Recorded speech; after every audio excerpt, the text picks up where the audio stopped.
자, 우정의 출발도 이데일리 TV와 함께 해주시죠. 마켓나우 3부로 이어가도록 하겠습니다. 우리 시장 오늘도 장중에 5%가 넘게 코스피가 하락세를 나타내다가 낙폭을 조금씩 줄이고 있습니다. 자, 이번 주 지난주 금요일부터 해서 쉽지 않은 시장이 이어지고 있는데요. 여러 가지 부담들이 있습니다. 우리 시장이 많이 올라온 것도 있고 그에 따른 차익 실현, 외국인들이 현물을 많이 파는 건 우리가 어느 정도 감내할 수 있는데 그런데 이제 선물에서 계속 매도 포지션을 잡으면서 선물 누적 잔고, 순매도 잔고가 자꾸 늘어나는 것이 부담입니다. 외국인들이 상승의 방향성을 아직 보여주고 있지 않다라는 게 결국에는 시장의 부담으로 작용을 하고 있고요. 삼성전자 오늘도 노사 간의 협의가 있을 예정인데 이게 일단 좀 긍정적으로 나와야 되겠고 엔비디아 실적도 잘 나왔으면 좋겠고요. 이런 것들이 시장에 조금의 촉매제가 되길 바라봅니다. 자, 일단은 시장에서는 밑단 코스피 한 7,100 정도까지는 저희가 아래 하방으로 열어둬야 된다라는 그런 이야기가 나오고 있고요. 오히려 7,100 아래로 내려가면 이게 또 기회일 수도 있다라는 그런 의견들도 있으니까 참고해 보시기 바랍니다. 자, 그러면 오늘은 코스피 떨어지는 이유는 여러 가지가 너무나 많습니다. 그런데 가장 큰 부담은 아무래도 이것 같습니다. 금리가 자꾸 올라가는 거. 이게 왜 시장에 부담을 주는지, 왜 코스피를 여기까지 떨어뜨리는 건지 함께 앵커 브리핑을 통해서 알아보도록 하겠습니다.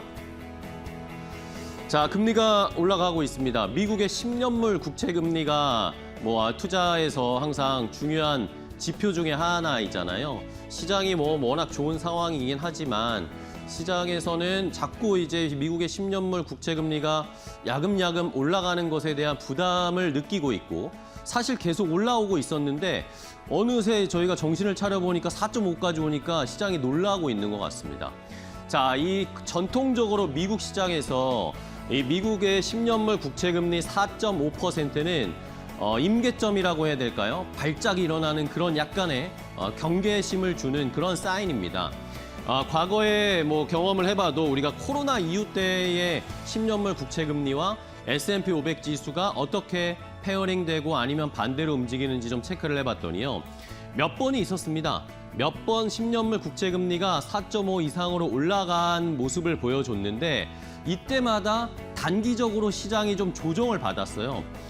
보시는 것처럼 S&P 500 지수가 금리가 올라가니까 약간 내려갔다가 다시 회복되고 이때도 또 올라가니까 약간의 조정받고 다시 회복되고 2025년 초에도 이렇게 올라갔을 때 역시 횡보하거나 약간 조정을 받고 다시 회복하는 모습을 보여줬습니다. 이번에도 마찬가지인데 10년물 국채금리가 4.5%까지 근방으로 오니까 이제 미국장도 약간의 조정이 나오기 시작을 했죠.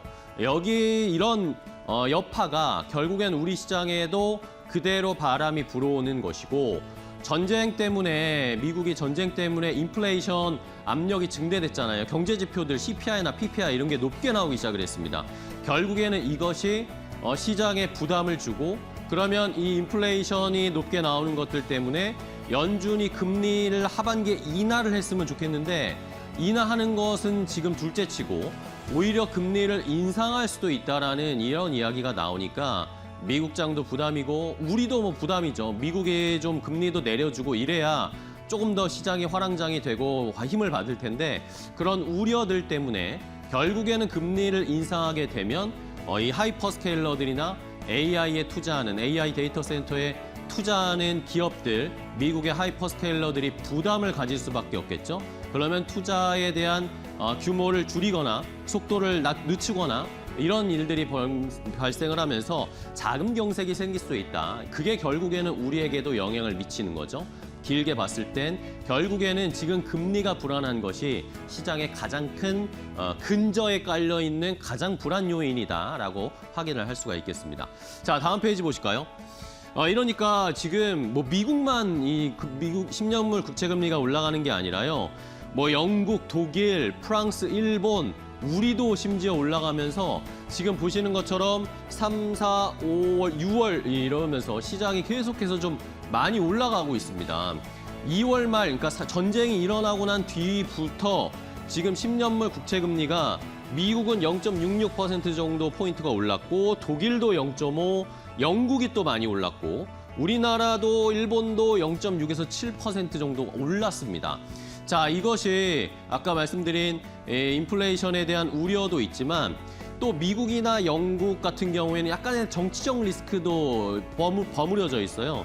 미국 같은 경우에는 또 전쟁 때문에 재정 수지가 악화될 수 있다라는 그런 우려감들도 역시 작용을 하고 있고, 영국은 지금 스타머 총리가 약간 정치적으로 입지가 불안합니다. 스타머 총리가 사임할 수도 있다라는 그런 이런 정치적인 리스크까지 겹치면서 이 스타머가 물러나게 되면 영국의 차기 총리로 유력한 사람이 굉장히 공격적으로 재정을 풀겠다라는 이야기들을 하고 있습니다.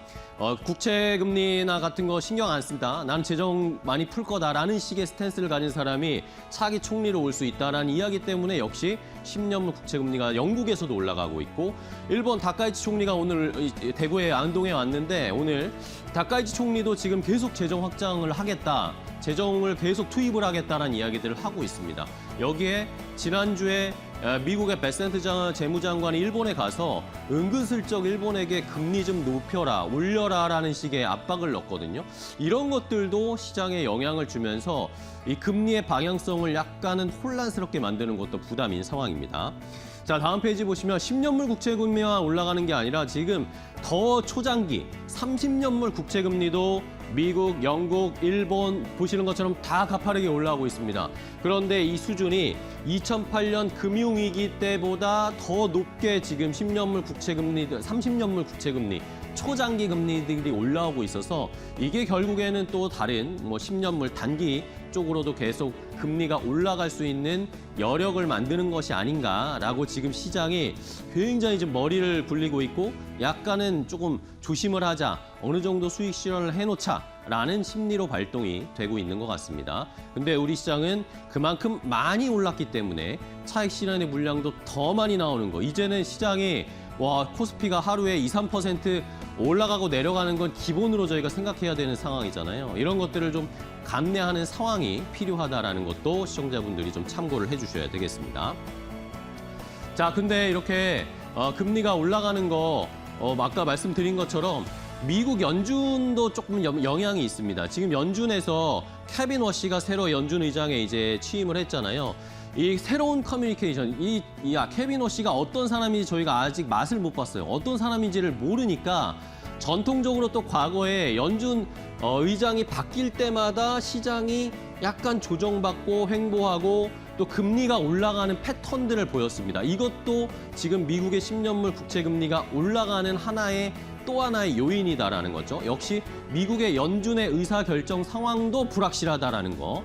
이런 걸 좀 확인을 해야 되는, 과연 이 케빈 워시가 어떤 스탠스를 가지고 어떤 식으로 이 시장과 커뮤니케이션 하는지도 저희가 좀 확인을 할 필요가 있다. 그러니까 이것도 시간이 좀 필요할 수밖에 없는 상황이다라는 것도 체크를 해보시고요.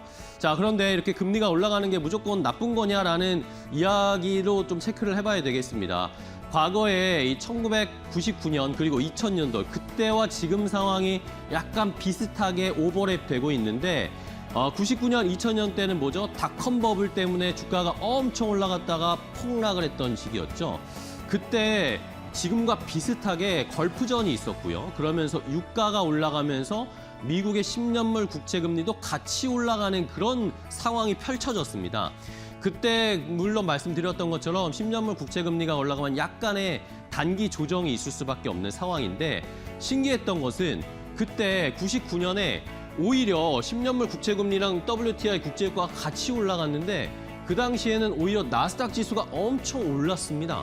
그리고 반면에 S&P 500 지수나 다우존스 지수는 하락하는 반대의 모습을 보여줬다라는 게 지금과 또 비슷한 양상이 펼쳐질 수 있다. 왜냐? 지금은 AI 열풍, AI 버블 막 이야기들이 나오고 있잖아요. 근데 왜 그러냐? 금리와 유가가 올라갔을 때 오히려 전통적인 대형주들, 코카콜라나 아니면은 유가 관련된 이 정유사들, 이런 쪽은 오히려 주가가 이제 떨어지기 시작했는데, 반면에 닷컴 버블의 수혜를 받았던 첨단 IT 업체들은 오히려 이 상황을 즐기면서 주가가 많이 올라갔던 그런 케이스들이 있었답니다. 그러니까 이번에도 오히려 잘 가고 있는 AI, 인프라 투자, 아니면 이 피지컬 AI 이쪽이 조금 더 힘을 받으면서 아예 K자로 시장이 벌어지는, 잘 가는 건 더 잘 가고 안 가는 건 이제 대형 전통적인 산업은 좀 후퇴할 수도 있다라는 그런 의견들도 있으니까 한번 시청자분들도 참고를 해보시면 좋겠고요. 마지막으로 아직까지는 IM증권에서는 국채금리 발작이 자금 경색을 일으킬 정도는 아니니까 너무 걱정할 필요가 없다. 연준이 뭐 지금 당장 금리 올리겠다는 스탠스도 가지고 있지 않고 시장에서 그렇게 위험한 신호들은 나타나고 있지 않으니까 일단은 너무 걱정할 필요는 없다. 대신 지금 시장이 중물가, 고물가 정도는 아니고 중물가, 중금리에 약간 적응해 있는 상태이기 때문에 아까 말씀드린 K자식으로 시장에 갈 가능성도 한번 고려를 해봐야 되고요. 다만 이란 리스크가 빨리 해소가 돼서 유가가 떨어지면서 국채금리도 조금 진정되는 게 시장에는 가장 좋은 상황이긴 합니다. 그러니까 결국에는 시장에서는 지금 유가가 떨어져야 된다. 이란이 좀 진정돼야 하는 상황. 이게 시장의 가장 불확실성을 해소해 줄 수 있는, 그러면서 국채금리도 상승을 약간 멈추고 투자에 대한 경계심도 약간 줄어들고 그런 상황이 펼쳐질 수 있다는 것을 살펴보시면서 계속해서 트럼프 대통령이 이란을 어떻게 대응하는지 잘 대응해 보시고 지금의 조정을 너무 걱정할 필요는 없다라는 그런 의견들이 지배적이니까 참고해 보시기 바랍니다. 앵커 브리핑이었습니다.